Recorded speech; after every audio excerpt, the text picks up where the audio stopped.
네, 잘 보셨습니까? 세계적인 바이올리니스트 박지혜 씨의 간증이었습니다. 참, 몇 살 때라겠죠? 14살 때인가?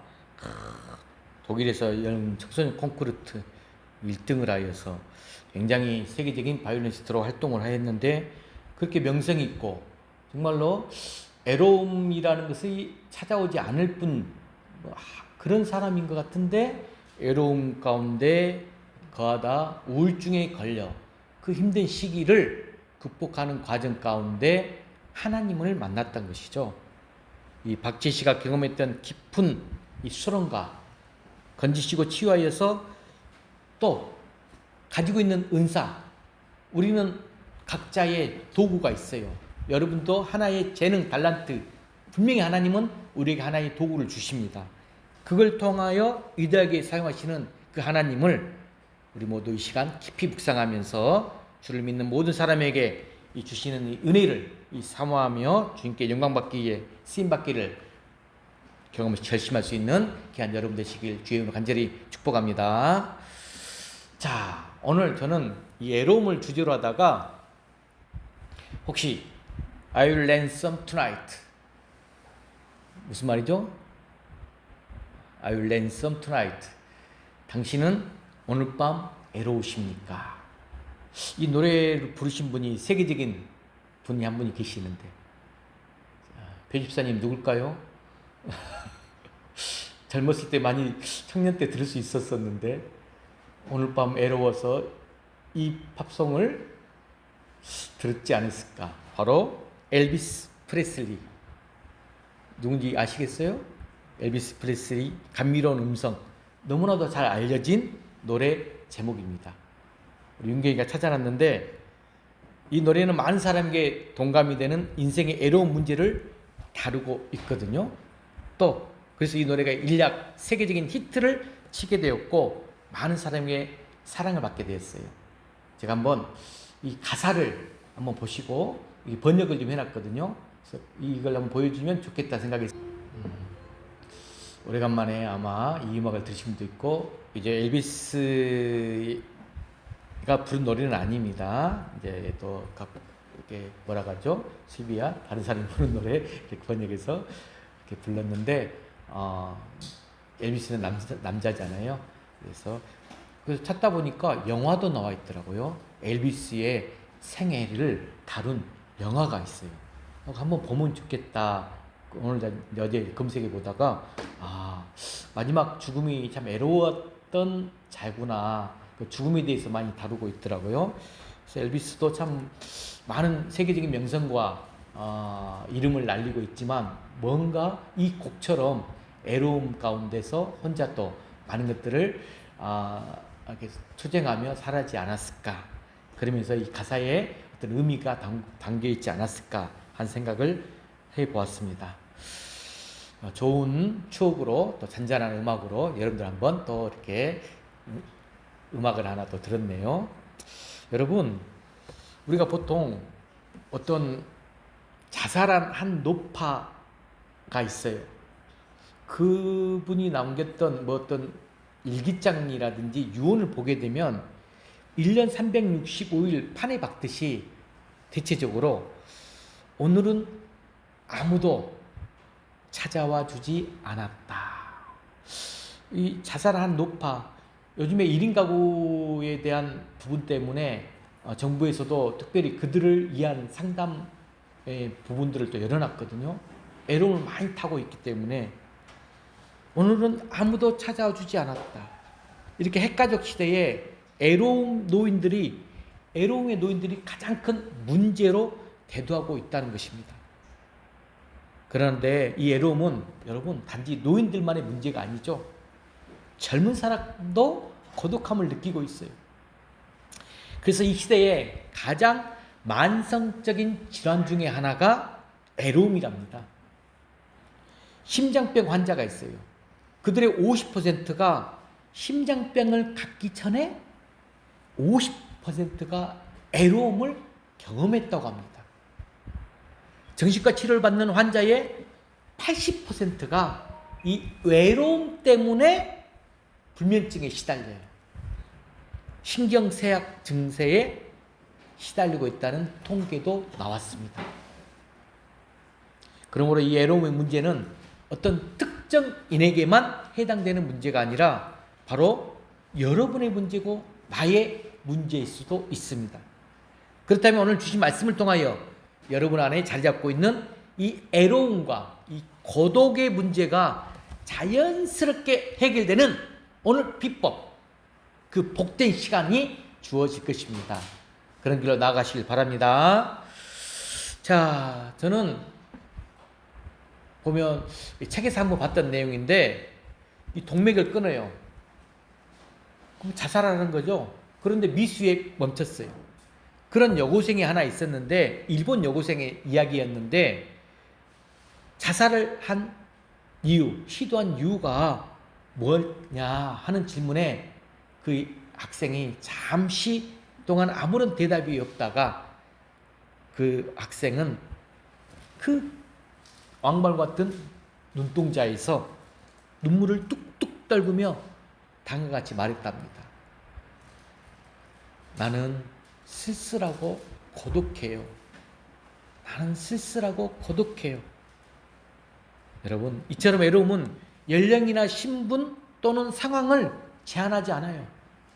그래서 단지 혼자 버려진 노인이나 고아 또는 미망인 실현한 사람들의 문제만은 아니라는 거죠. 외로움은 바로 여러분의 문제이고 나의 문제라는 것. 그렇다면 이 외로움의 문제를 어떻게 해결할 수 있을까? 하나님은 이 문제에 대해서 어떤 교훈을 우리에게 주고 있을까? 우리는 오늘 내 생애, 이 자기 생애 가운데 어쩌면 가장 외로운 상황에 처했던 한 남자가 있는데 가장 그 자기 생애에 가장 큰 외로움을 경험한 한 남자의 이야기를 통해서 이 외로움의 문제에 대해서 영적 통찰을 얻으려고 합니다.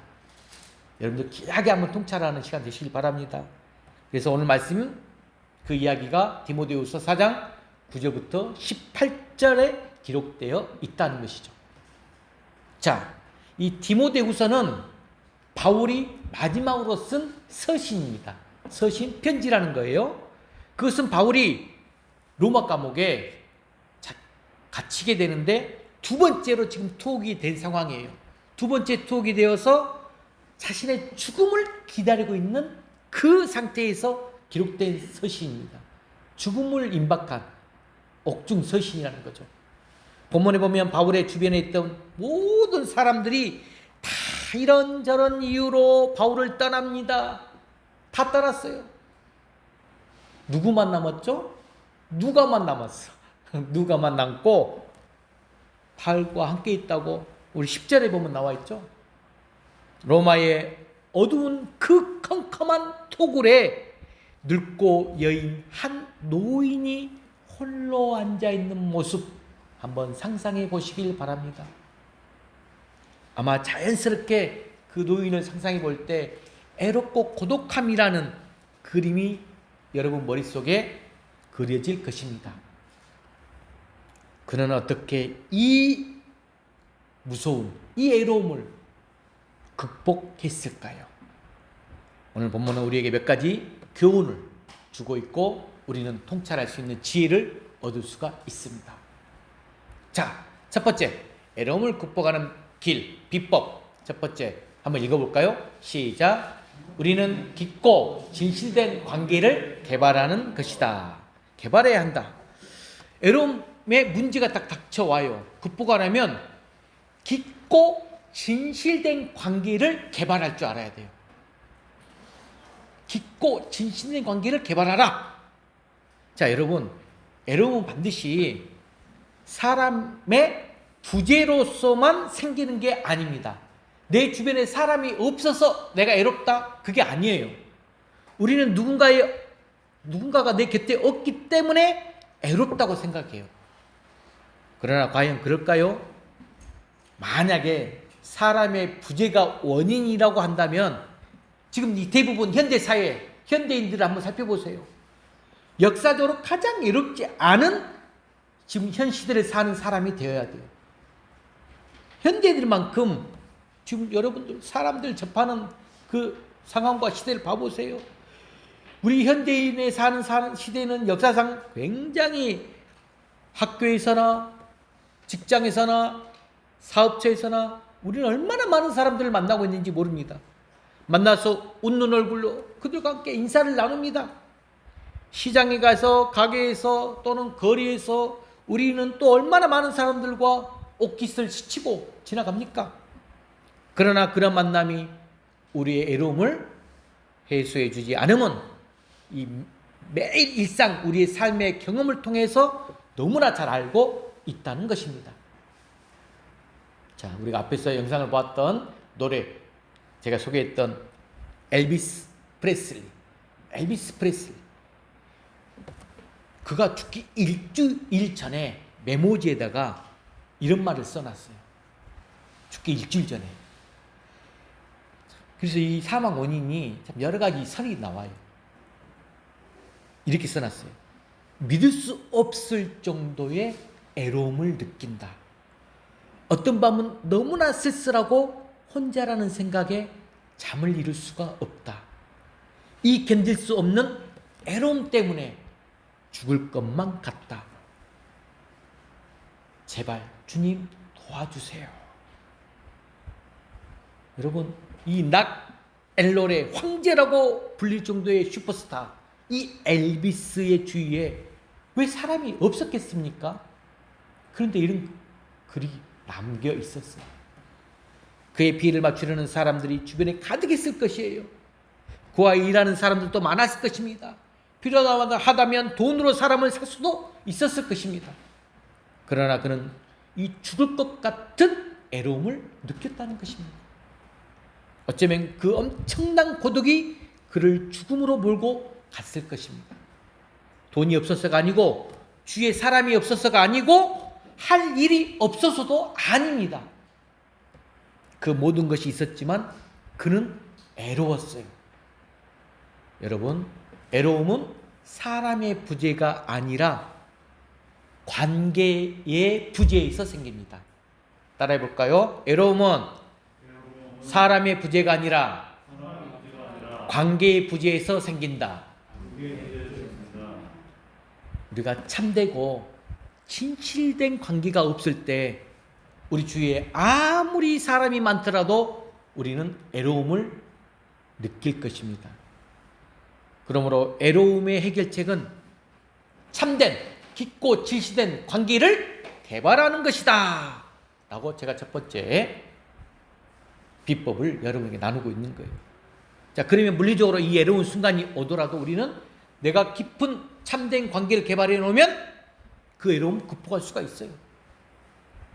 자, 오늘 말씀으로 들어가 보면 사도 바울은 사람들이 한 명, 두 명 자기를 떠나고 애로움이 엄습해 왔던 그 순간에 지금 누굴 생각하느냐? 디모데를 생각해요. 지금 바울이 디모데를 생각해요. 자, 10절, 12절까지 말씀을 보게 되면 데마를 비롯한 바울의 동역자들이 다 그를 떠났다는 내용 나오고 의사인 누가만 지금 그와 함께 어두운 감옥에 있음을 알 수가 있어요. 성경을 쭉 10절부터 12절까지 읽어보면 그런 내용이 나옵니다. 이런 상황에서 그는 자신의 친구이자 동역자이며 믿음의 아들인 이 디모데에게 편지를 써서 자기에게 오라 청했던 것이에요. 그게 바로 9절에 너는 어서 속히 내게로 오라. 너는 어서 속히 내게로 오라. 이렇게 간청하고 있어요.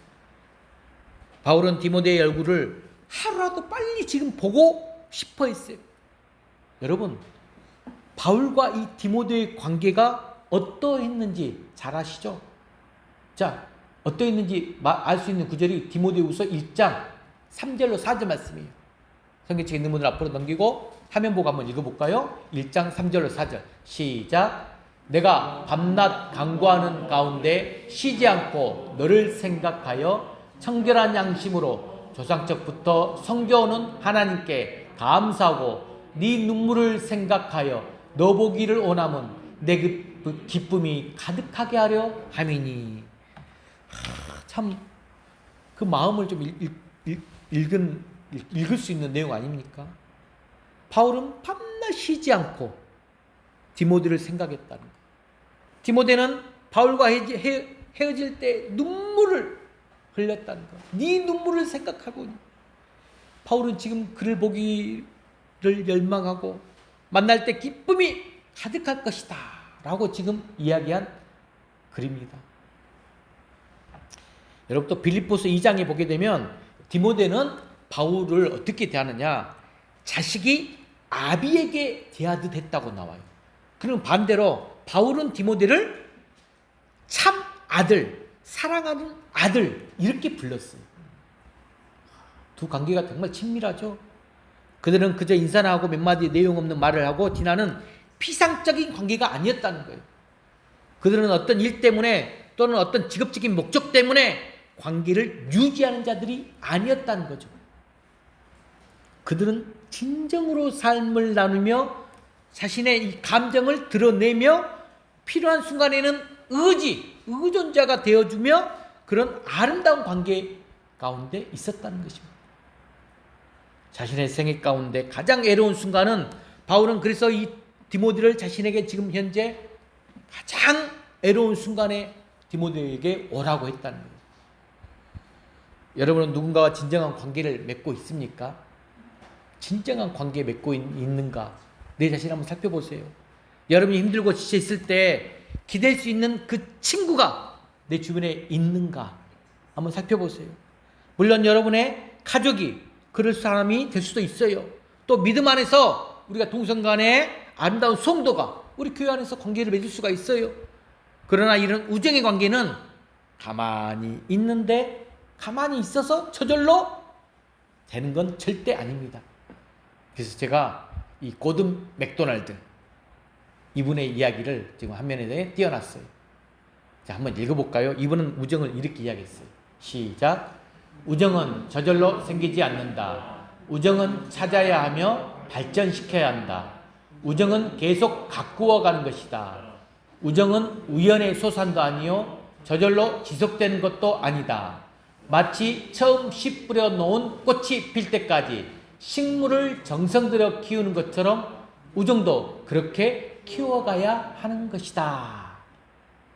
여러분 아마 사람들과 관계 가운데서 제가 이제 가끔 이야기하는데 내가 인생을 마무리하는 그 시점에 죽음 앞에 두고 내가 진짜 깊고 친밀한 또는 내 목숨까지도 바꿀 수 있는 그런 친구가 내가 이름을 3명을 부를 수 있다면 그 친구는 자신은 그 인생을 참 헛되지 않고 참 의미 있게 잘 살았구나 라고 말할 수 있다고 합니다. 참 저도 개인적으로 저는 많은 여러분들에게 이런 지금 깊고 친밀한 관계자로서 여러분 옆에 있고 싶은 마음 제 개인적으로는 충분하죠. 저 또한 여러분들이 저에게 그런 자들이 되어주길 소망하죠.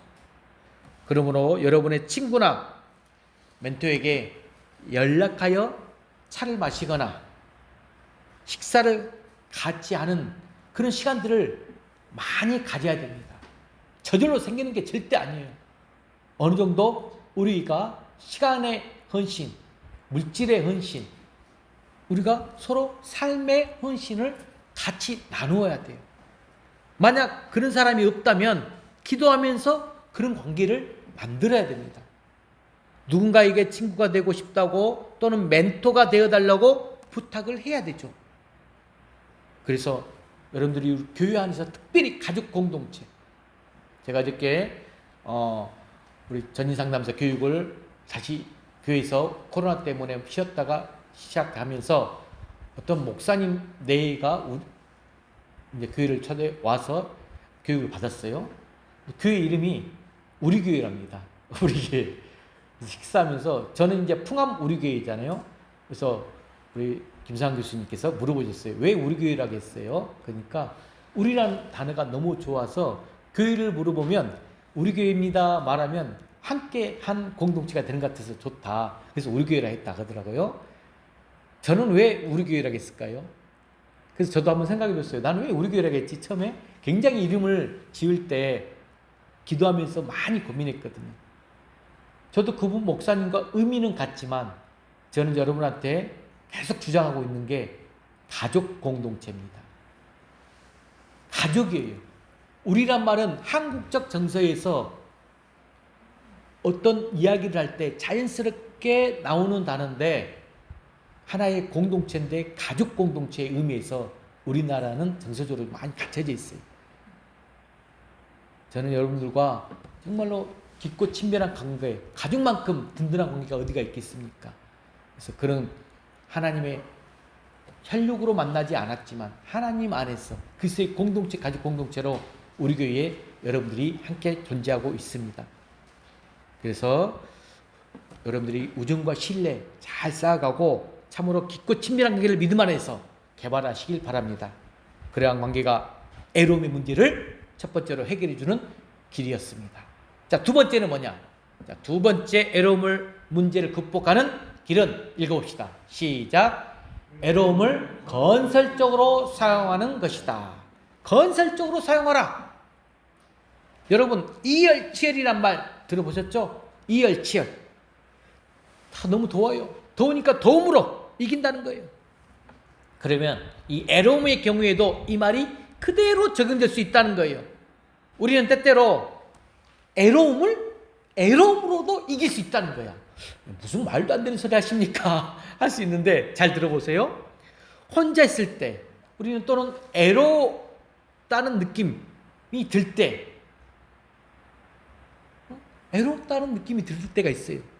그때마다 언제나 내 주변에 어떤 사람들이 옆에 딱 찾아오게 함으로써 애로움을 해결할 수 있으면 얼마나 좋을까. 근데 그럴 수 없다는 거예요. 혹시 이를테면 새벽 3, 4시에요. 너무 애로워요. 고독해요. 누군가에게 전화를 걸어서 나 말이지 오늘 밤 친구가 필요하거든. 너가 필요하거든. 애로워서 좀 힘들어. 못 사겠으니 좀 와줄래? 새벽 3, 4시에 이렇게 말할 수 있어요? 없잖아요. 애로울 때마다 사람을 불러서 문제를 극복하는 것, 여러분 현실적으로 불가능하고 또 바람직하지 않는 것입니다. 자, 그러므로 우리는 이 애로움을 건설적으로 한번 사용해 보자는 거예요. 그 방법을 배워보자는 거예요. 그래서 사도 바울은 13절에 그 방법을 우리에게 소개해 주고 있어요. 자, 13절 한번 읽어볼까요? 시작. 네가 올 때에 내가 들어와 가보의 집에 둔 곁옷을 가지고 오고 또 책은 특별히 가죽 종이에 쓴 것을 가지고 오라. 지금 사도 바울이 애로움을 극복하기 위한 지혜를 지금 우리가 소개하고 있는데, 먼저 바울은 추운 겨울이었어요. 그때 감옥에서 너무 추워요. 그래서 감옥을 이겨나가기 위해서 담요처럼 쓸 수 있는 망토를 지금 부탁한 거예요. 이어서 그는 뭘 부탁했느냐? 책을 부탁했어요. 책을. 개역성경을 보게 되면 바울이 한 종류의 책을 부탁하고 있다라고 써져 있어요. 자, 여기서는 우리는 가죽 종이에 쓴 것이라고 나와 있죠.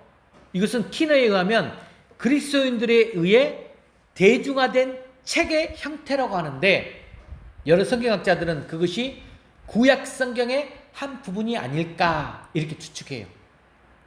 바울이 이 성경을 공부하기 위해 만든 특별한 노트라고 주장하는 학자도 있어요. 특별한 노트. 어쨌든 바울은 지금 애로운 감옥에서 책을 읽고 공부함으로써 그 애로움을 극복하기를 원했다는 것을 볼 수 있어요. 어쩔 수 없이 애로운 삶의 순간이 왔어요. 그때 그는 그 애로움을 자신의 성장을 위해 건설적으로 사용하길 원했다는 것이죠. 역사상 위대한 사람들은 사람들을 사랑하고 또 그들과 깊이 있는 관계도 맺었지만, 한편으로는 혼자 있음의 그 애로움을 사랑하고 그 애로움 가운데서 자신을 성찰하면서 삶의 의미를 조용히 뒤돌아보는 시간을 갖습니다. 그런 순간이 그들의 존재를 더 깊어지게 만들었고 그들의 인간관계도 더 풍성하게 했던 것입니다. 그러므로 한밤중 홀로 잠이 깨요. 문득 이 세상에 나 외에는 아무도 없구나, 그런 애로움을 느낄 때 그 애로움을 건설적으로 사용하는 지혜, 슬기를 배울 수 있기를 바랍니다. 절대자에 대해서, 인생에 대해서, 이웃에 대해서, 세상에 대해서 깊은 묵상과 사색을 하시길 바랍니다. 가장 중요한 것은 하나님 말씀, 그 말씀을 묵상하거나 다른 좋은 신앙의 책을 읽음으로써 그 저자와 영혼의 대화를 나누는 것, 좋은 방법일 거라고 추천드립니다. 그리고 글을 쓰거나 다른 창조적인 직업을 함으로써 이 혼자 있음의 기쁨과 여유를 찾아보는 것도 훌륭한 선택이 될 수 있다는 것입니다. 그래서 저는 개인적으로 이걸 제가 상담하신 내담자들이 찾아왔을 때 이걸 굉장히 추천을 해요.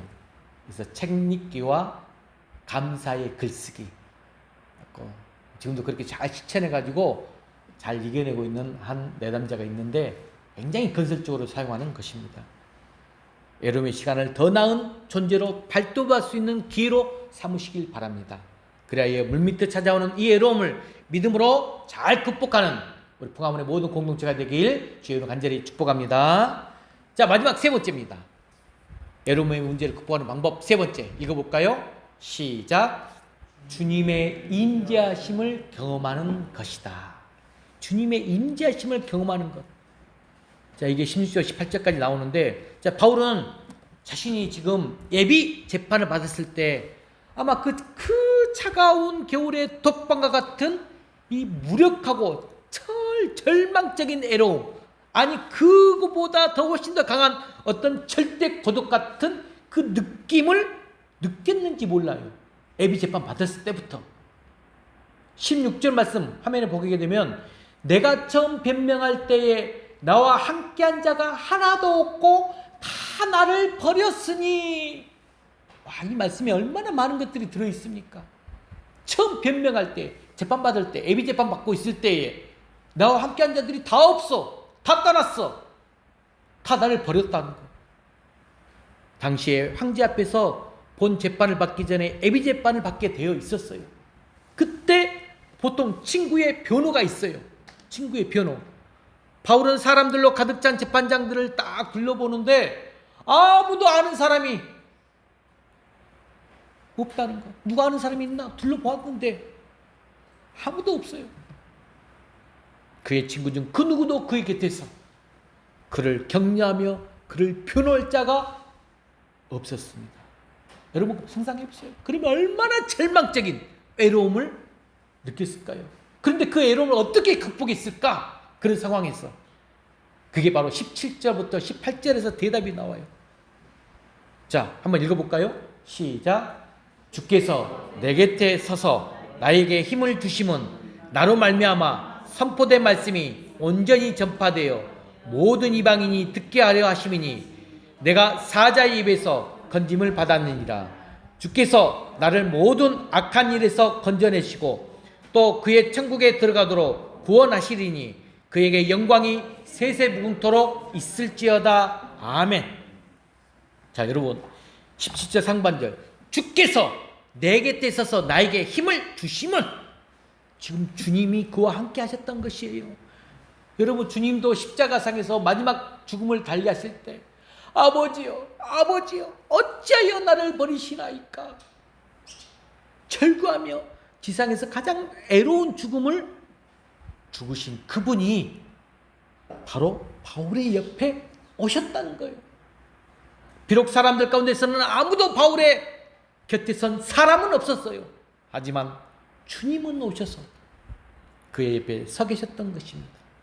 그리고 그를 격려하시고 힘을 주셨다는 것입니다. 주께서 함께 하셨기 때문에 바울은 생애의 가장 애로운 순간에 애로움을 극복했을 뿐만 아니라 그의 사명을 재확인했고 결국은 영광이 세세무궁토록 있을지어다. 아멘. 이렇게 찬송까지 하게 되었다는 거예요. 여러분 이게 정말 경험해 보면 저도 가끔 저 혼자 이런 시간을 제가 좀 많이 누리거든요. 그러면서도 그런 과정 가운데 주님의 임재함을 제가 매 순간 경험합니다. 두 번째, 건설적으로 사용하려고 저는 굉장히 애써요. 그리고 주님이 나와 함께 하시면서 그 과정 가운데서 내 가슴에 황홀한 이 설렘을 주심을 저는 경험합니다. 십자가상에서 가장 애로운 죽음을 죽으셨던 분이 자기를 지금 대적하는 자들에게 주여 저들의 죄를 용서하여 주옵소서 이렇게 주님이 했던 것처럼 바울도 자기를 버린 자들을 위해서 우리 16절 앞에 보게 되면 그들에게 허물을 돌리지 않기를 원하노라. 그들에게 허물을 돌리지 않기를 원하노라 라고 말할 수 있었던 것입니다.